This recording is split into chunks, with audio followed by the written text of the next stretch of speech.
tiis lang daw. Pati na.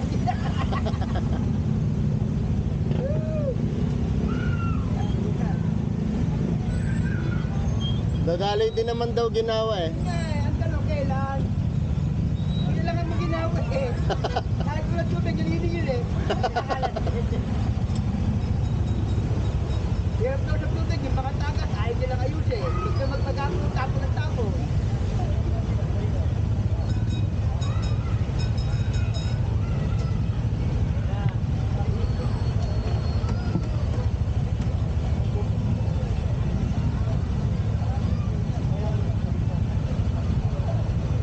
Ano yan, kakaplas ng sigurado, parang isang linggo ba, pag matapos yan, no? Kasama eh. Birit lang yung gagawin, di ba? Tira lahat eh. Tagal. Eh, palpak naman. Biyak ng biyak eh. Eh, simento lang hindi ka lalaki sa kandadaan eh. Maniwala ka't pasimulan sa gabi ah. Wala kang magamat. Eh, nagtatambak lang dun eh. Yung damtak na malaki eh. Ah.